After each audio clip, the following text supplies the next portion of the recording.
Hello everyone, मैं अर्णव गुप्ता हूँ। जैसे कि बोर्ड्स आने वाले हैं, मैथ्स का एग्जाम आने वाला है, तो हम एक बार सारे चैप्टर्स का रिवीजन करेंगे। इस वीडियो सीरीज में आपको मैं 1 बाय 1 सारे चैप्टर्स के इंपॉर्टेंट क्वेश्चंस बताऊंगा। Will do a little revision.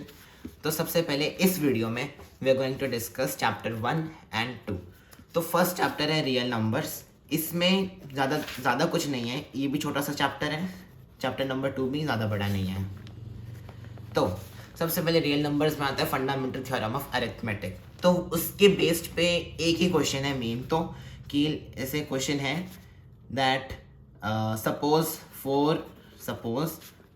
4n कोई नंबर है, ये 4n नंबर है where n is any natural number. Can this number end with 0, मतलब can this number end with 0। तो ये इस टाइप के questions fundamental theorem of arithmetic से पूछ सकते हैं। अब इस क्वेश्चंस में हमें फंडामेंटल थ्योरम के अरिथमेटिक से आंसर देना है। इसमें कैलकुलेशंस नहीं, इसमें आपको सिर्फ रीजन बताना है। तो जैसे हम जानते हैं कि 0 एक नंबर के एंड में तब आता है जब उसके फैक्टर्स में 2 और 5, 2 एंड 5 दोनों हैं, बोथ होने चाहिए दोनों। पर लेकिन जब 4n का हम देखते हैं तो वो 2 टू द पावर 2 का n कर सकते हैं, जिसको 2n। तो इसके सिर्फ 2 ही फैक्टर है, ओनली 2 इज द फैक्टर, और इसमें 5 फैक्टर नहीं है। और इसमें ये लिखना है फंडामेंटल थ्योरम, जो भी fundamental theorem of arithmetic guarantees that 5 is not the factor of 4n where n is any natural number, जो भी n belongs to n, जो भी, जहाँ ये कहना चाहते हैं कि जो फंडामेंटल थ्योरम अरिथमेटिक के हिसाब से ये हमें गारंटी देता है कि 4n में 2 के अलावा कोई और फैक्टर हो ही नहीं सकता। तो इसीलिए दिस के नॉट एंड विद 0। तो इसमें बस आपको यही दिखाना है सबसे पहले कि जो मेन नंबर है उसमें कौन कौन से मेन प्राइम फैक्टर्स हैं। और उसमें मान लो इसमें बोले कैन इट एंड विद 0, तो 0 के लिए आपको कंडीशन पता है 2 और 5 दोनों होने चाहिए, पर इसमें सिर्फ 2 है। तो फिर इसमें लिखना है कि फंडामेंटल थ्योरम के अरिथमेटिक के हिसाब से इसमें सिर्फ 2 ही है और 5 हो ही नहीं सकता, तो ये कभी 0 से एंड नहीं होगा। सिमिलर कोई भी नंबर आप दे देंगे, 5n दे देंगे, 6n दे देंगे, और सिमिलर टाइप ऑफ क्वेश्चन वो पूछ लेंगे। फिर आता है नेक्स्ट टाइप ऑफ क्वेश्चन की प्रूव दैट, जैसे फॉर एग्जांपल एक एनसीईआरटी का एक क्वेश्चन है, जैसे ये एनसीईआरटी का एक क्वेश्चन है that prove that 7 into 11 into 13 plus 13 एक कंपोजिट नंबर है। तो कंपोजिट नंबर वो नंबर होते हैं जिनमें मोर देन 2 फैक्टर होते हैं, मतलब इसकी डेफिनेशन ही यही होती है। और प्राइम नंबर वो नंबर होते हैं जिसमें सिर्फ 1 और वो नंबर इटसेल्फ फैक्टर होता है। फॉर एग्जांपल 17 ले लो, 17 के फैक्टर कितने हैं, 1 और 17, बस इन दोनों के अलावा फैक्टर्स नहीं है। हम 15 देखते हैं, 15 में 1 3 5 15, तो इसमें 4 फैक्टर है, तो 17 प्राइम हुआ, 15 कंपोजिट हुआ। ये क्वेश्चन कह रहा है कि हमें ये जो नंबर है इसे प्रूव करने की कंपोजिट नंबर है। तो सबसे पहले जनरली इन क्वेश्चंस में जो प्लस के बीच में जो 2 नंबर्स ये कॉमन मिलेंगे, तो हमें कॉमन लेना है। सबसे पहला स्टेप यही करना है। जैसे इसमें 13 कॉमन है, 13 कॉमन ले लिया, 7 into 11 और 13 1 जा 13। अब इसे सॉल्व कर लो, 77 + 1 13 into 78। इसको ऐसे लिख सकते हैं, 13 into 78 लिख सकते हैं, इसको 1 into 13 into 78 भी लिख सकते हैं। तो एज यू कैन सी इस नंबर में 1 2 और 3 फैक्टर्स हैं। Since this number has more than 2 factors, this is a composite number. क्योंकि इसमें 2 फैक्टर से ज़्यादा फैक्टर्स हैं, 2 से ज़्यादा फैक्टर्स हैं इस नंबर में, तो ये पूरा नंबर एक कंपोजिट नंबर हुआ। ठीक है। फिर नेक्स्ट HCF एंड LCM। तो HCF और LCM के लिए सबसे पहले हमें प्राइम फैक्टराइजेशन आना चाहिए। फॉर एग्जांपल हम लेते हैं नंबर 36। अब 36 का प्राइम फैक्टराइजेशन हमें प्राइम फैक्टराइजेशन मेथड से कर सकते हैं चाहे तो, वरना अपने आप भी कर सकते हो, जैसे 2 18 2 9 3 3 3 1। अब इसमें इसे 2 इंटू 2 इंटू 3 इंटू 3 है, तो अब हम इसे पावर नोटेशन में लिखेंगे। जैसे ये 2 दो बार आ रहा है तो 2 का स्क्वायर, इंटू 3 दो बार आ रहा है तो 3 का स्क्वायर। तो हमें इस तरह से प्राइम फैक्टराइजेशन करना होगा। तो सपोज क्वेश्चन में पूछ लिया find HCF of for example 48 and 72। तो 40 और 72 का प्राइम फैक्टराइजेशन करना है। तो सबसे पहले नहीं I mean HCF find out करना है। तो सबसे पहले इनका प्राइम फैक्टराइजेशन करेंगे। इनको पावर नोटेशंस में लिखते हैं। सबसे पहले 48 का लिखते हैं, जैसे वो आप अपना कर लेना, 2 24 2 12। तो ये हो गया 2 raise to the power 4 into 3। वही 72 का होता है, 72 का ये 36, वही इसका अंदर 2 डाल, वो आप अपना पूरा करके सॉल्व कर सकते हो। अब HCF में आपको क्या करना है, जो कॉमन फैक्टर्स है दोनों में, जैसे इसमें तो दोनों ही कॉमन है, 2 और 3 कॉमन है, उनकी लोएस्ट पावर लेनी है। जैसे हाईएस्ट कॉमन फैक्टर है ना, जिस HCF की full form, highest common factor में लोएस्ट पावर लेनी है। तो सबसे पहले कॉमन फैक्टर लिख दो, 2 और 3 कॉमन फैक्टर है, लोएस्ट पावर क्या है 3 है, इसमें क्या है 1 है। अब इसे सॉल्व करो, 8 है इन दोनों नंबर्स का HCF। और वहीं अगर हमें LCM निकालना हो तो सारे फैक्टर्स, इसमें HCF में सिर्फ कॉमन फैक्टर्स, LCM में सारे फैक्टर, अब तो दोनों ही कॉमन है, सारे प्राइम फैक्टर 2 और 3।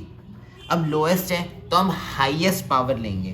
जैसे इन दोनों में क्या हाईएस्ट है 4, इसमें क्या है 2, तो ये क्या हो जाएगा 16 इंटू 9 144। तो ये इनका LCM हो गया।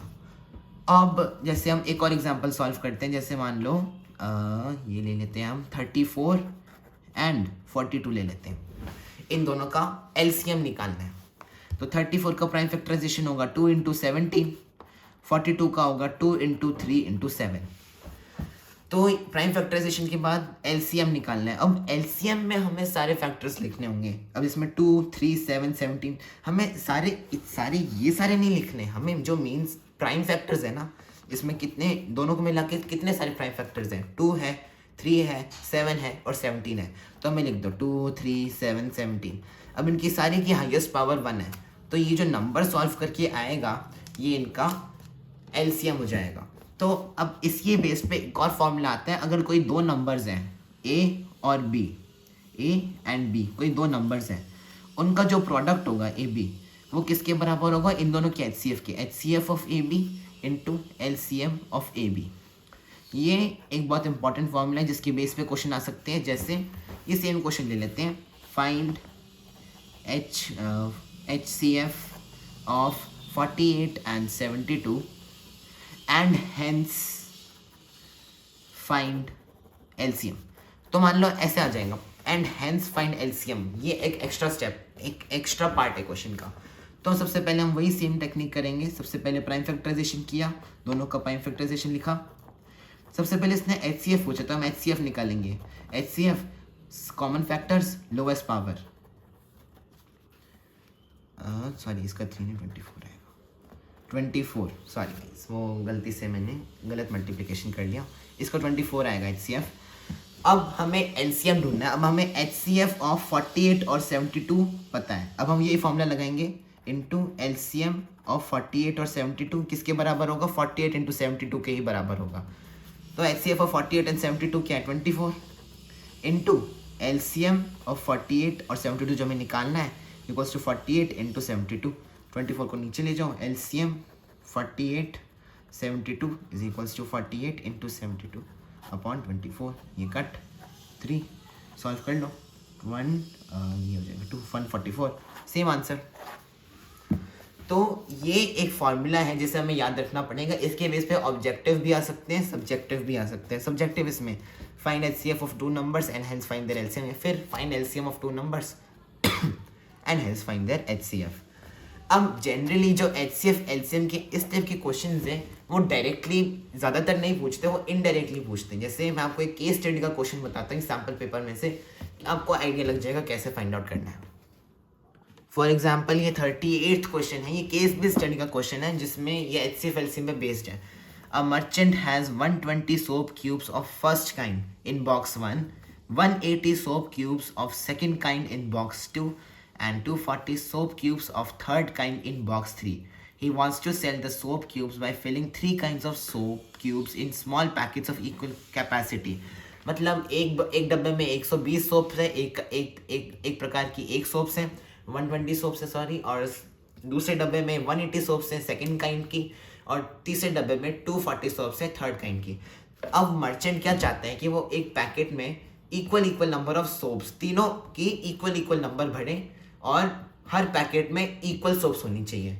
तो ऐसे में हमें ये जानना है, जैसे फर्स्ट क्वेश्चन है what would be the largest capacity of such packets, मतलब इन पैकेट्स में कितनी सोप्स आनी चाहिए. तो सबसे पहले हम इनका HCF निकालेंगे, क्योंकि हम जैसे मान लो 120, 180, 240 इनका HCF निकाल के देख लेते हैं. 120 हो जाएगा 2 की पावर 3 इंटू 3 इंटू 5, 180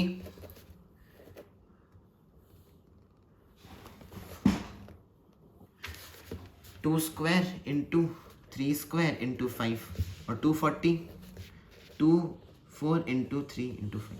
तो इनका HCF निकालेंगे. कॉमन फैक्टर क्या है, 2 3 5, तीनों ही कॉमन है.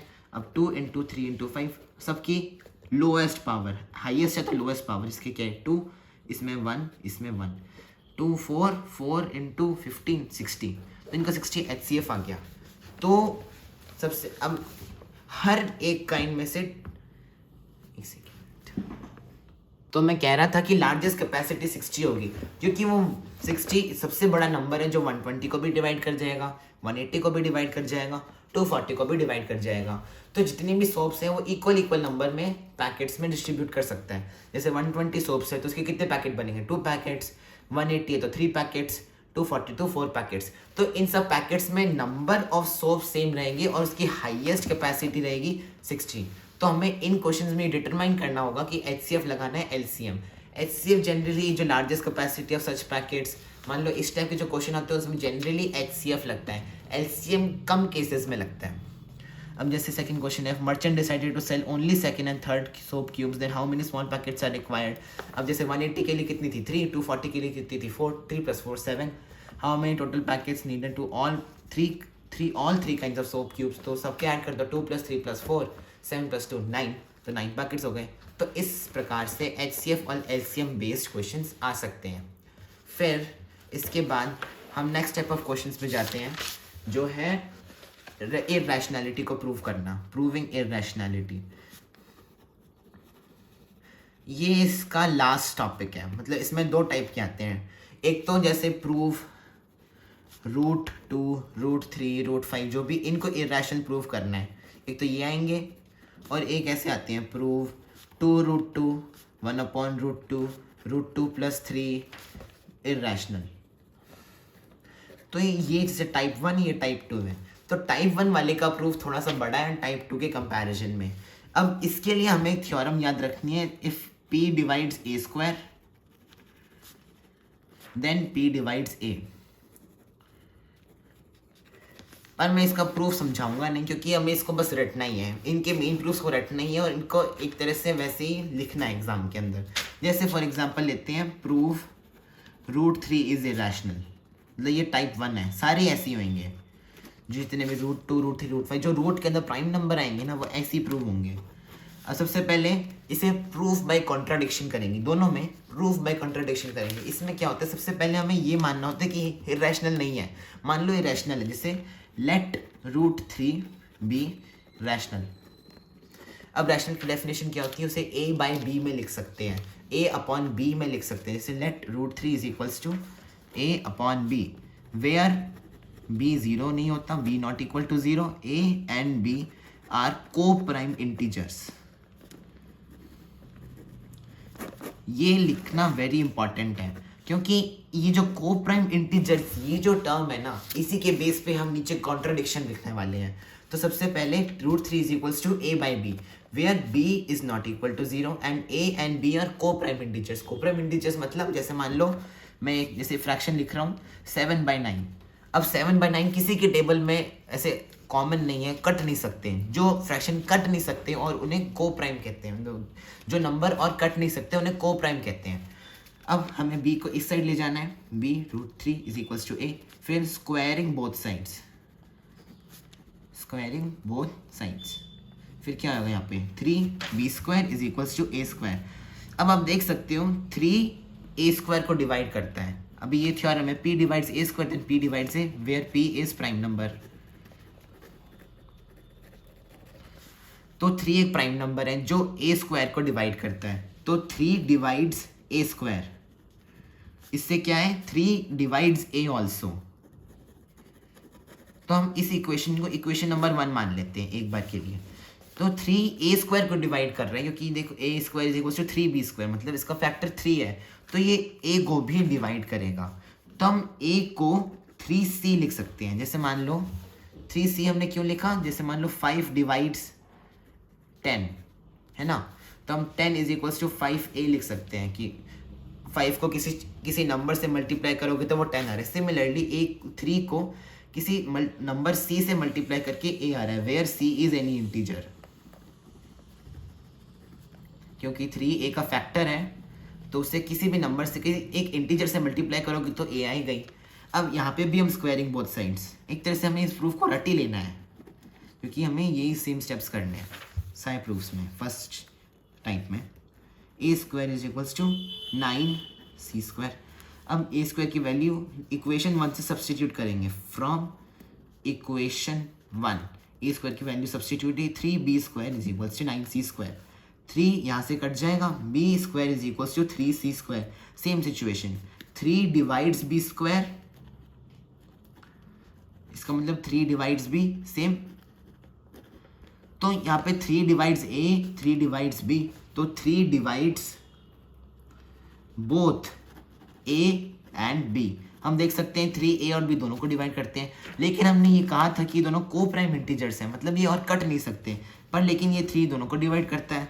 दिस कॉन्ट्राडिक्ट्स, ये लाइन लिखनी है, this contradicts the fact that a and b are coprime, क्योंकि 3 दोनों को डिवाइड कर रहा है और हमने पहले ही कहा था कि दोनों को प्राइम है। So our assumption is wrong due to this contradiction.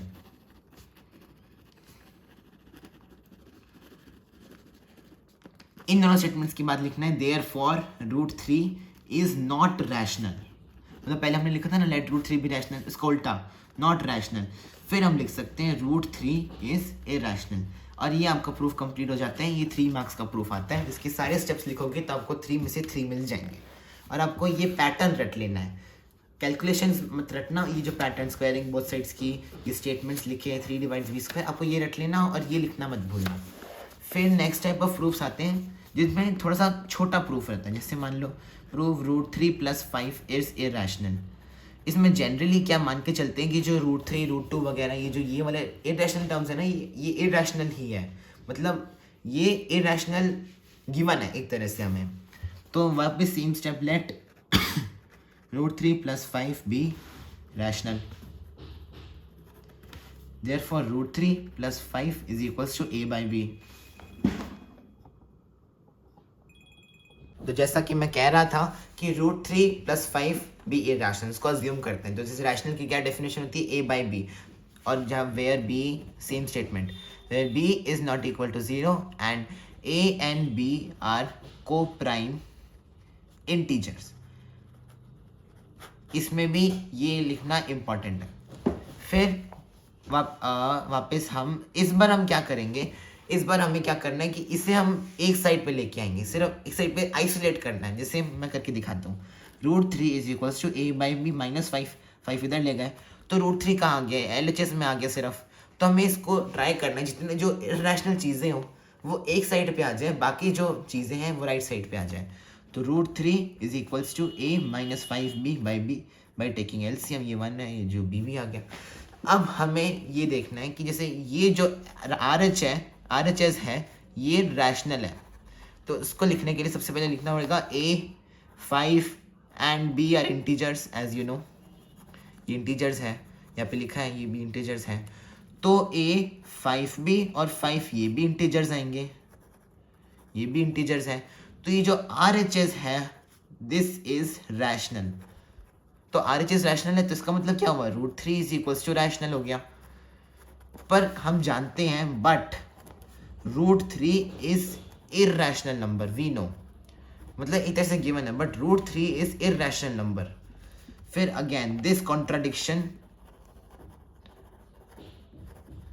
has arrived due to wrong assumption। फिर so our assumption is wrong, this contradiction has arisen जो भी, therefore √3 plus 5 is not rational and √3 plus 5 is irrational। इसी के साथ ये proof complete हो जाता है। तो हमने इसमें थोड़े से कम स्टेप्स लिए इस प्रूफ के कंपैरिजन में। हमने जैसे जो इरैशनल टर्म है उसे एक साइड पर आइसोलेट करने की कोशिश की। हमने 5 को इधर ले गए, राइट हैंड साइड पे ले गए। RHS को रैशनल प्रूफ करने के लिए a 5 b इंटीजर्स हैं, तो ये पूरी साइड ही रैशनल हो गई। और √3 इसका मतलब √3 भी रैशनल होना चाहिए पर √3 है क्या, रैशनल नंबर है। ये कॉन्ट्राडिक्शन आ गया। क्यों आया कॉन्ट्राडिक्शन, क्योंकि हमारा असम्पशन गलत है, इसीलिए √3 + 5 इज इरैशनल। तो ये दोनों प्रूफ हमें रटी लेने चाहिए क्योंकि एक जैसे पैटर्न के आते हैं। जैसे मान लो प्रूव 1/√2 इज इरैशनल, जैसे मान लो ऐसे इस टाइप का आ गया तो same let √1/√2 be rational, 1/√2 is equals to a/b, और फिर इसको रेसिप्रोकेशन करके √2 इज इक्वल्स टू b/a। फिर वापस लिखना है कि b and a are integers, ये इंटीजर्स हैं दोनों, तो √2 भी क्या रैशनल हो गया। ये पूरी साइड ही रैशनल हो गई क्योंकि दोनों इंटीजर सही, तो ये साइड ही रैशनल है। तो √2 भी क्या हुआ, रैशनल हो गया। पर ये होता क्या है, ये इरैशनल नंबर है। तो इसी के कॉन्ट्राडिक्शन से ये स्टेटमेंट लिख दोगे आप यहाँ पे, और hence proved.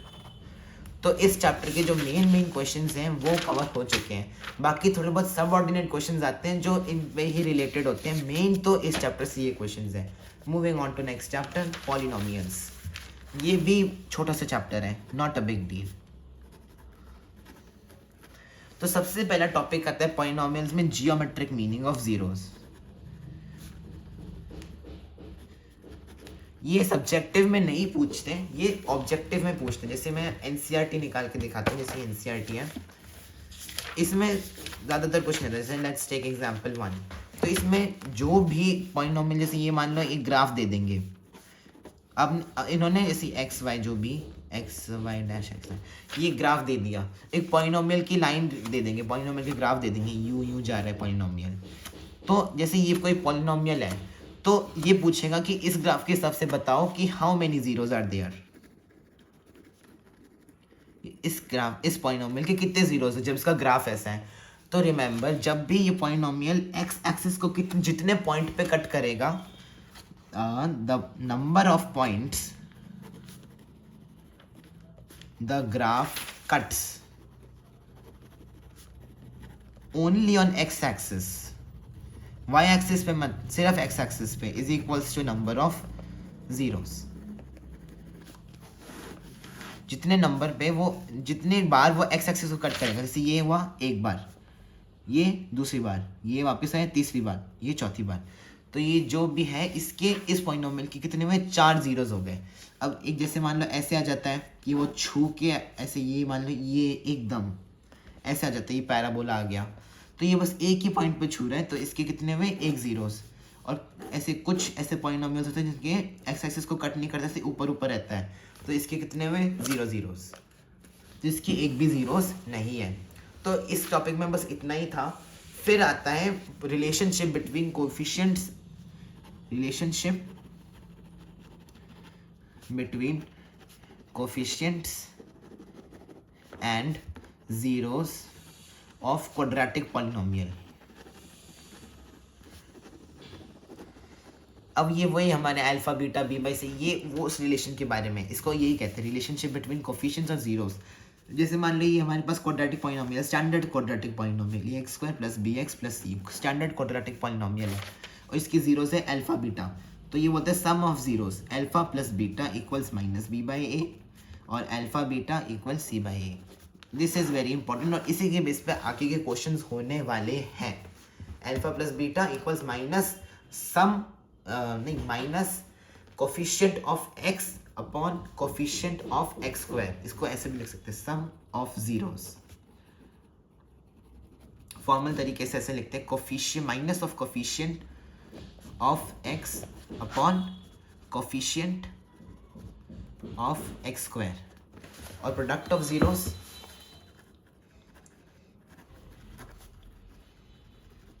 Constant term upon coefficient of x square.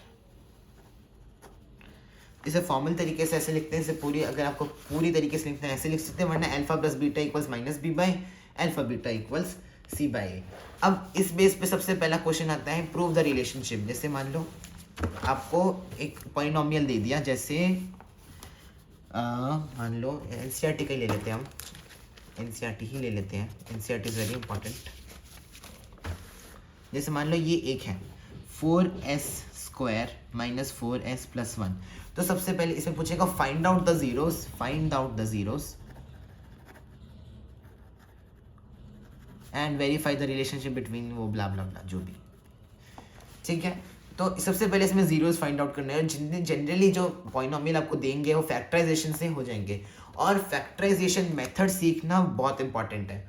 इसमें फिर भी थोड़ा बहुत आपको बता देता हूँ इवन तो आना चाहिए, फिर भी हमें मिडल टर्म स्प्लिट करना है, मतलब इसमें मिडल टर्म स्प्लिट मेथड से ही करना होता है।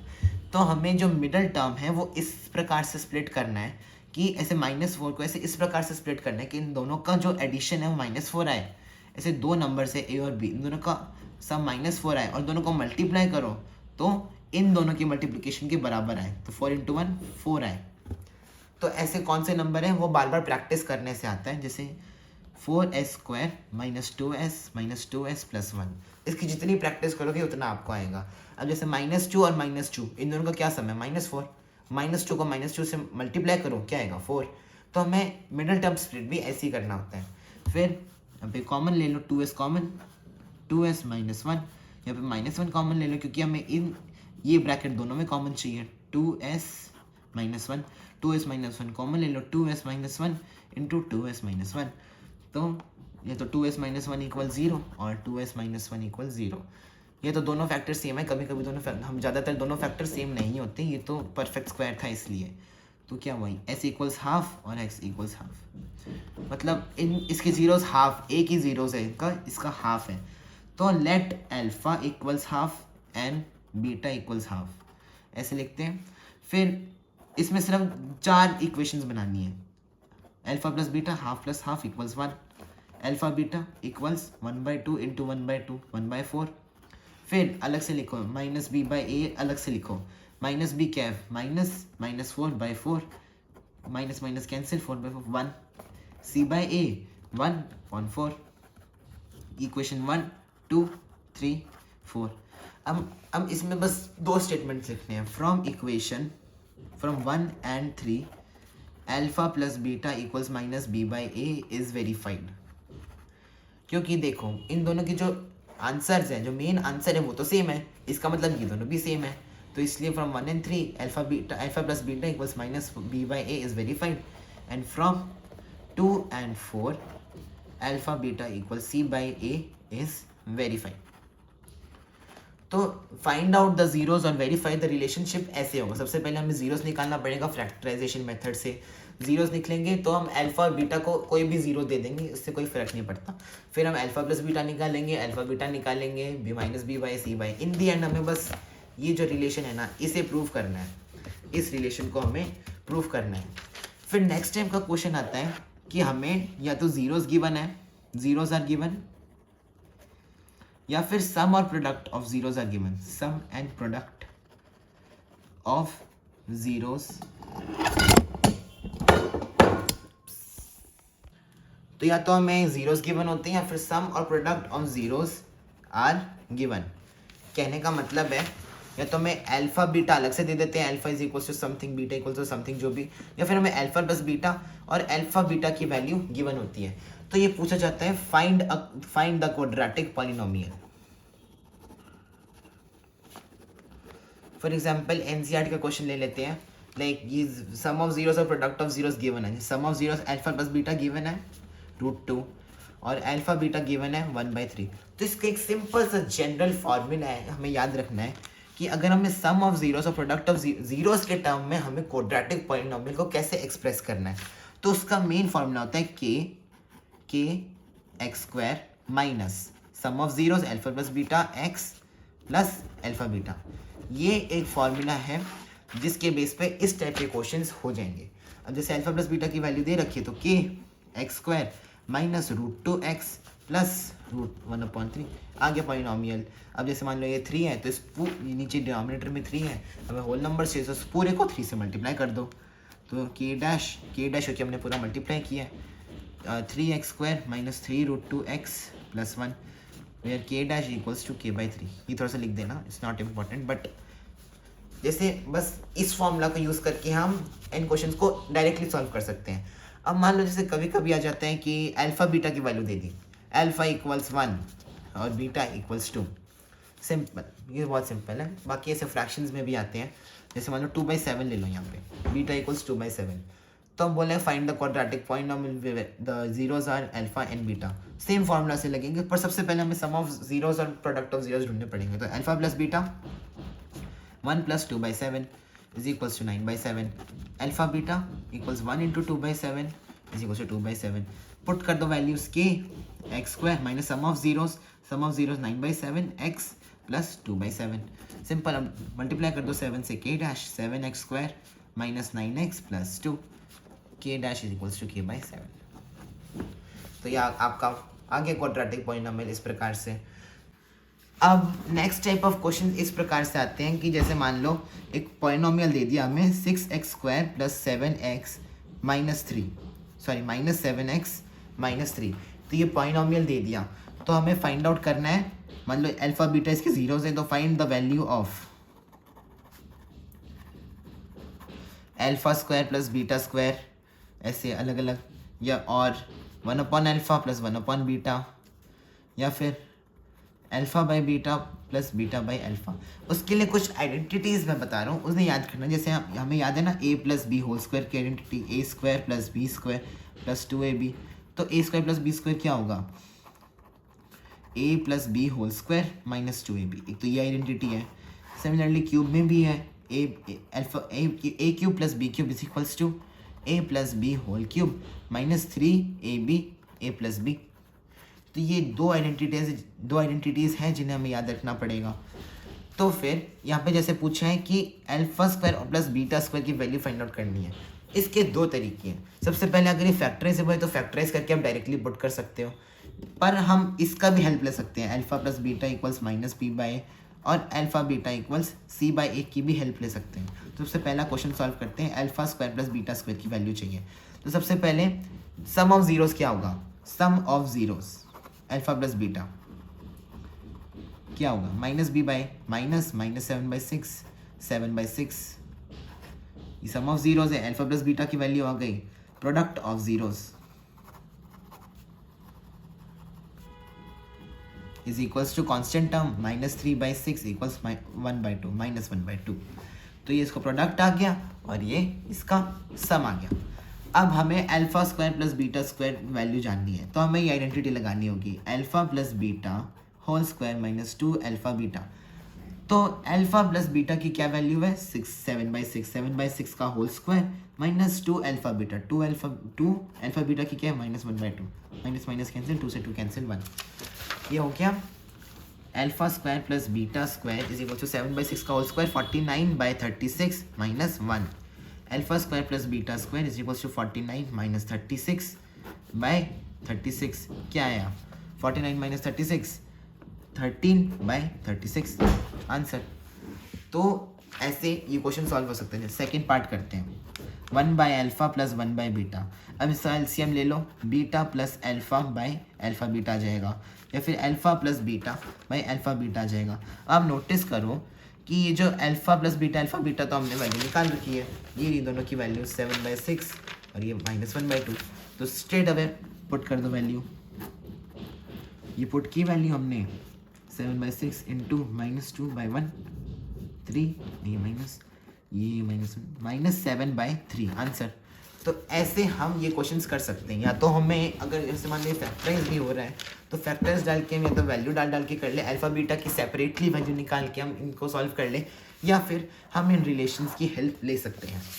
लास्ट इसका जो क्वेश्चन आता है, लास्ट टाइप ऑफ क्वेश्चन आते हैं कि मैं से मान लो कि जैसे जो ये मान लो ये कोई भी क्वाड्रेटिक पॉलिनोमियल है 3x² - x - 4, तो ऐसा पॉलिनोमियल फाइंड आउट करो, फाइंड द क्वाड्रेटिक पॉलिनोमियल। जैसे मान लो इसके जीरोस भी अल्फा बीटा है, तो उस पॉलिनोमियल के जीरोस 1/α 1/β होने चाहिए। तो इसमें भी वही चीज़ करनी है जैसे हमने इस स्टेप में किया था कि सबसे पहले हमें सम और प्रोडक्ट पता होना चाहिए। इस केस में भी हमें इन दोनों के सम 1α बीटा, तो क्या हुआ alpha plus beta upon alpha beta और 1/α इंटू 1/β, मतलब इनके प्रोडक्ट ऑफ जीरोस क्या होंगे 1/α बीटा। तो हम यहाँ से अल्फा प्लस बीटा और अल्फा बीटा निकाल सकते हैं with the help of alpha beta is equals alpha beta equals c/a, alpha plus beta equals -b/a। ये निकाल के हमें सम और प्रोडक्ट मिल जाएंगे। फिर हम वो सम और प्रोडक्ट ये इस स्टैंडर्ड फॉर्मूला में डाल देंगे और हमारे पास वो मेन पॉलिनोमियल आ जाएगा। सबसे जैसे इस क्वेश्चन को मैं सॉल्व करके बताता हूँ। जैसे ये हमें निकालनी है, अब alpha plus beta equals -b/a, तो -1/3 1/3 अल्फा बीटा इक्वल्स c/a -4/3। तो अब 1/α प्लस 1/β क्या हुआ, alpha plus beta 1/3 upon alpha beta -4/3, ये 3 से 3 कैंसिल, -1/4। ये क्या हुआ 1/α प्लस 1/β की वैल्यू आ गई। अब 1/α बीटा क्या होगा, ये अल्फा बीटा का रेसिप्रोकल -3/4 आ गया। अब अब ये sum of zeros product of zeros आ गए। हमें ये जो kx² minus alpha plus beta x plus a alpha beta में ये वैल्यूज पुट करनी है। अल्फा बीटा मतलब यहाँ पे ये मत समझना कि ये वैल्यूज पुट करनी, ये है सम ऑफ जीरोस, ये सम ऑफ जीरोस है, ये प्रोडक्ट ऑफ जीरोस है। ये कंफ्यूज मत होना कि ये वैल्यूज पुट नहीं करनी, ये अल्फा प्लस बीटा यहाँ पे सम ऑफ जीरोस है, कोई भी पॉलिनोमियल के सम ऑफ जीरोस को दर्शाता है। x² माइनस यहाँ पे सम ऑफ जीरोस क्या चाहिए थे -1/4 x प्लस और प्रोडक्ट क्या चाहिए था -3/4। सॉल्व कर लो, +1/4 x -3/4, 4 से मल्टीप्लाई कर दो, k-4x² plus x -3 k' equals k/4 जो भी। तो ये हमारा पॉलिनोमियल आ गया जिसके जो जीरोस है 1/α 1/β है। तो ये जो क्वाड्रेटिक पॉलिनोमियल फाइंड आउट करने का है वो उसका एक और क्वेश्चन था। अब एक एमसीक्यू में एक लास्ट टाइप का क्वेश्चन आता है। जैसे मान लो कि सपोज इसमें दे दिया कि kx² प्लस, जैसे मान लो ये पॉलिनोमियल है kx² माइनस 6x माइनस 6 और गिवन है जो प्रोडक्ट ऑफ जीरोस है इस पॉलिनोमियल के जो जीरोस है उनका प्रोडक्ट ऑफ जीरोस दे रखा है 4। तो फाइंड आउट करना है k की वैल्यू क्या है। तो हमें पता है प्रोडक्ट ऑफ जीरोस क्या होता है c/a। प्रोडक्ट ऑफ जीरोस 4 दे रखा है, वैल्यूज पुट कर लो। यहाँ पे c क्या है -6, यहाँ पे क्या है k, तो k की वैल्यू क्या आएगी, k is equals to -6/4 is equals to 3/2 -3/2। ऐसे ही k की वैल्यू आ गई। और एक और सिंपल सा क्वेश्चन आता है, जैसे मान लो यही सेम क्वेश्चन ले लो kx² माइनस 6x माइनस 6। मान लो ये सेम पॉलिनोमियल है और बोल दिया कि लेट एक जीरो की वैल्यू है, वैल्यू ऑफ 1 0 इज 1। इसकी एक जीरो की वैल्यू 1 है, मान लो अल्फा की वैल्यू 1 है, तो k की वैल्यू फाइंड आउट करो। ये एक्चुअली 9th का टॉपिक है लेकिन कभी कभी 10th के एमसीक्यू में भी आ जाता है। तो इसमें कुछ नहीं करना क्योंकि जीरोस का मतलब क्या होता है कि जो भी नंबर को हम x के से रिप्लेस करेंगे और उस पूरे पॉलिनोमियल की वैल्यू 0 आ जाती है। तो इस केस में ये बोले कि वैल्यू ऑफ एक 0 1 है, तो हम x की जगह 1 डाल देंगे। ये 1 डाला और इसको 0, इस पूरी चीज़ को 0 के इक्वल कर देंगे। अब हमें सॉल्व करना है कि -12 is equal to 0, k equals 12। तो ये कुछ छोटे मोटे एमसीक्यूज के क्वेश्चन है वो ऐसे सॉल्व होंगे। बाकी जो मेन क्वेश्चन तो यही है कि find out the quadratic polynomial. उसके लिए ये मेन फॉर्मूला है k into x² minus alpha plus beta x plus alpha beta. यहाँ पे अल्फा प्लस बीटा है sum of zeros, alpha beta है प्रोडक्ट ऑफ जीरोस। तो इस चैप्टर से मेन जो मेन क्वेश्चन है वो ये सब है। बाकी थोड़े बहुत सबऑर्डिनेट क्वेश्चन है वो प्रैक्टिस से ही होंगे। So that is it for today, guys. Then I'll see you tomorrow with chapter 3 and chapter 4. Thanks for watching.